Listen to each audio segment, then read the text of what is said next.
Kagulat World, isang nakakagulat, nakakabilib at tunay na nakaka-proud na kwento na naman ang hatid natin ngayon. Sa dami ng kwento sa mundo ng sports, bihira tayong makasaksi ng isang performance na hindi lang panalo sa scoreboard, kundi tagos sa puso. Isang tunay na pahayag na andito na kami, mundo.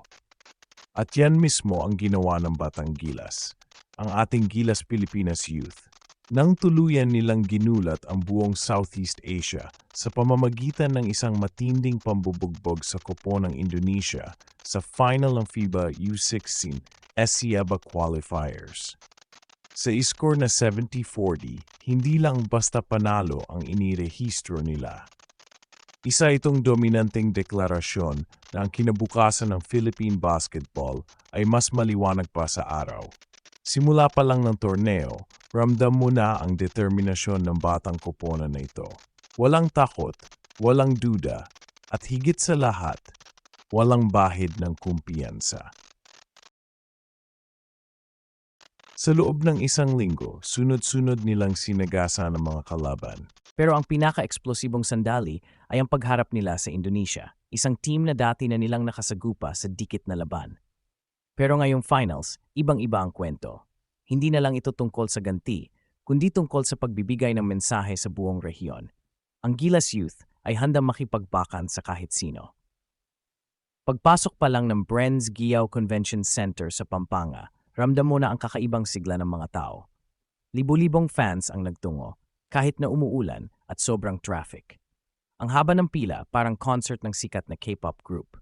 Pero hindi K-pop idol ang inaabangan nila, kundi ang mga batang mandirigma na ngayon pa lang ay hinuhubog na para sa kinabukasan ng bayan. At nang magsimula ang laban, bigla na lang parang sumabog ang arena. Tumama agad ang mga unang tira ni Travis at Jolo Pascual. At mula roon, hindi na tumingin pa sa likod ang Gilas. Pero higit pa sa open sa Kagulat World, ang tunay na bumuhay sa laro ay ang kanilang depensa. Parang isang pader na hindi malampasan. Halos hindi makagawa ng play ang Indonesia. Hindi sila makahinga, hindi makaporma, at literal na pinatay ng Gilas ang anumang rhythm na sinusubukang buuin ng kalaban. Sa buong first quarter, ang unang foul ng Gilas ay nangyari pa sa huling 5 segundo. Ibig sabihin, hindi lang sila agresibo, disiplinado rin.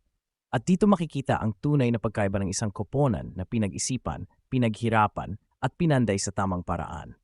Sa second quarter, dumoble pa ang bangis.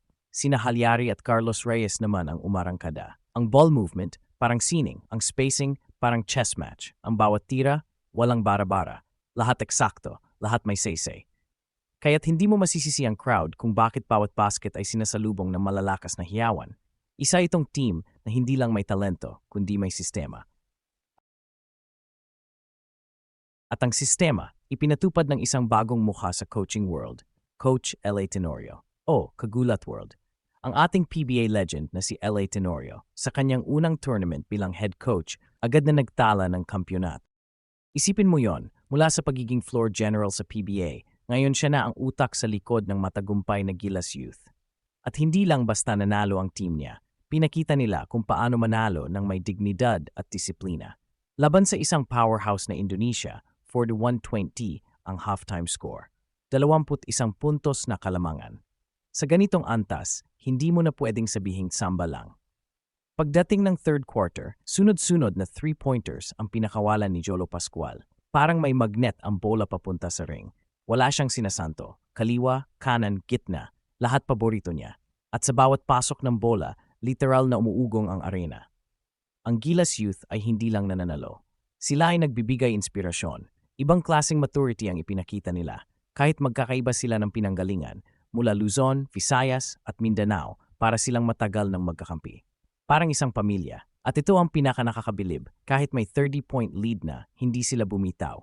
Walang relax, walang nambabastos ng kalaban. Lahat focused, lahat committed. Hanggang sa final buzzer, puspusan ng effort. Sa fourth quarter, mas lalong naging malawak ang kontribusyon. Sina Carino, Lumagwe at De Los Reyes, lahat may ambag. Hindi lang isa, hindi lang dalawa, kundi buong team ang nagtrabaho. Parang orchestra na sabay-sabay tumutugtog. At ang Indonesia, wala na talagang laban. Napako sila sa 40 puntos, hanggang sa matapos ang laro sa score na 70-40. Kagulat World, ang panalong ito ay higit pa sa tropeo. Isa itong patunay na ang Pilipinas ay may solidong pundasyon para sa hinaharap ng basketball. Sa loob ng 6 na laro, 6 na panalo, walang mintis. At bawat laro, makikita mong may pag-unlad. Hindi sila nawalan ng composure, hindi sila umalis sa sistema. At higit sa lahat, hindi sila nakalimot kung sino ang kanilang kinakatawan, ang bayan. Ang mensaheng iniwan ng Batang Gilas. Simple lang pero makapangyarihan. Handa na silang ipaglaban ang watawat sa mas malalaking entablado. Sa darating na FIBA Asia Cup sa Mongolia, mas matitinding kalaban ang kakaharapin nila.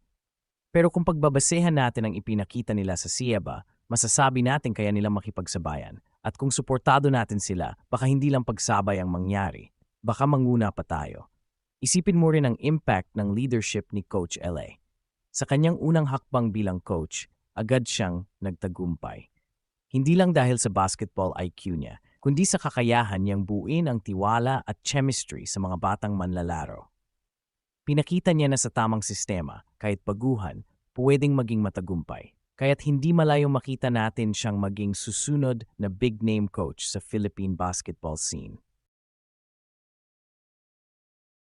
At ngayon, habang nilalabanan pa rin natin ang mga hamon sa loob at labas ng court, napakagandang makita na may mga batang atleta na tumatayo para sa ating lahat. Hindi lang nila dala ang bola. Dala nila ang pangarap ng bawat batang Pilipino na gustong magsuot ng jersey na may nakatatak na Pilipinas. Dala nila ang karangalan ng bansa sa bawat laban.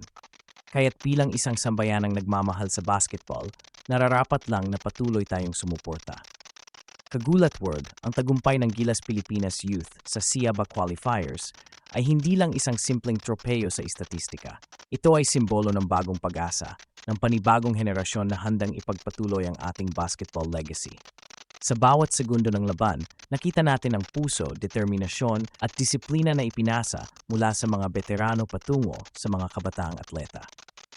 Sa tulong ng bagong liderato ni Coach LA Tenorio, lumitaw ang isang team na hindi lang magaling sa opensa at depensa, kundi may pagkakaisang bihira makita sa murang edad. Sa panalong ito, muling ginulat ng Pilipinas ang buong rehiyon at malamang buong mundo na rin. Ngayon, habang papalapit ang FIBA Asia Cup sa Mongolia, baon ng Batang Gilas ang kanilang momentum at kumpiyansa. Pero higit sa lahat, dala nila ang suporta ng sambayanang. Hindi magiging madali ang mga susunod na hamon. Mas malalakas, mas matitibay, at mas eksperyensyadong teams ang kanilang makakatapat. Pero kung may isang bagay na napatunayan na ng Gilas Youth, ito ay ang kakayahan nilang tumindig at lumaban, gaano man kahirap ang laban. At sa bawat sigaw ng Pilipinas, mula sa mga manood, alam nilang hindi sila nag-iisa sa misyon nilang iangat ang bandera ng bansa. Kaya mga Kagulat World, ngayon pa lang, ipakita na natin ang buong suporta. Sa social media, sa panonood ng games, sa pagkalat ng balita, gawin nating kilala ang bawat miyembro ng Gilas Youth. Dahil bawat hakbang nila sa court ay hakbang rin ng buong bansa. At habang binubuo nila ang sarili nilang legacy, tayo rin ay bahagi ng kasaysayang iyon. Tandaan sa bawat kwento ng tagumpay ng Gilas, bawat kwento, ginulat ang mundo.